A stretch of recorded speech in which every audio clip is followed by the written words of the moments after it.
சினிமால ரொம்பவே பிரம்மாண்ட திருமணமா நடிகர் நாக சைத்தன்யா அண்ட் நடிகை ஜோபிதா துலிபாலாவுடைய திருமணம் நடந்து முடிஞ்சிருக்கு. கடந்த சில ஆண்டுகளா 2 பேரும் டேட்டிங் பண்ணிட்டு வந்த நிலையில திருமணமும் முடிஞ்சிருக்கு. முன்னதா நடிகை சமந்தா அண்ட் நாக சைத்தன்யா 2 பேரும் காதலிச்சு திருமணம் செய்துக்கிட்டாங்க. அதுக்கப்புறமா இவங்களுக்கிடையே ஏற்பட்ட கருத்து வேறுபாடு காரணமா பிரிஞ்சு வாழ்ந்தாங்க. இந்நிலையில்தான் நாக சைத்தன்யா ஜோபிதாவை காதலிச்சுட்டு வந்தாரு. அண்ட் நாக சைத்தன்யா திடீர்னு அவருடைய என்கேஜ்மெண்ட் போட்டோஸை வெளியிட்ட உடனே பலரும் அதிர்ச்சிக்குள்ளாக்கினாங்க. அது பேசும் பொருளாவும் ஆனது.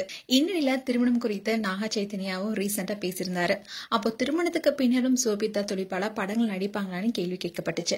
இதுக்கு நாக சைத்தன்யா என்ன சொல்லியிருந்தாருன்னா, ஜோபிதா தொடர்ந்து படங்கள் நடிப்பாங்க, அவங்களுக்கு ஏராளமான ரசிகர்கள் இருக்காங்க, நிச்சயம் அவங்க படங்களை தொடர்வாங்கன்னு சொல்லியிருந்தாரு. அண்ட் சமந்தா டிவோர்ஸ் பண்ணதுக்கு காரணமே சமந்தா திருமணத்துக்கு அப்புறமா நடித்ததுதான்னு சொல்லப்பட்டுச்சு. இந்நிலையில்தான் இப்போ ஜோபிதா திருமணத்துக்கு பிறகும் கண்டிப்பா நடிப்பாங்கன்னு நாக சைத்தன்யா சொல்லியிருக்காரு. அதோட இவங்களுடைய திருமணம் குடும்ப தெலுங்கு பாரம்பரிய கலாச்சாரத்தின்படி நடந்திருக்கு. நாக சைத்தன்யா ஜோபிதா குடும்பம் என்ன மகனை போல பாத்துக்கிறாங்க, அவங்களுடைய குடும்பத்தோட நான் ரொம்பவே சௌகரியமா உணர்றேன். ஜோபிதா ரொம்பவே குடும்ப பாங்கான பெண். நாங்க 2 பேரும் இணைஞ்சு பல பண்டிகைகளை கொண்டாடி இருக்கோம். திருமணத்துக்கு அப்புறமா இந்த பந்தம் இன்னும் பலமானும் சொல்லியிருந்தாரு. இந்நிலையில திருமணமும் கோலாகலமா நடந்து முடிஞ்சிருக்கு. இதுல நாக சைத்தன்யாவுடைய தம்பி தாலி கட்டும் தருணத்தப்போ விசில் அடிச்சு அவருடைய சந்தோஷத்தை வெளிப்படுத்தியிருந்தாரு. அண்ட் தாலி கட்டின வீடியோவும் இப்போ சோஷியல் மீடியா வெளியாக இருக்கு. அந்த வீடியோ இப்போ வைரல் ஆயிட்டு வருது.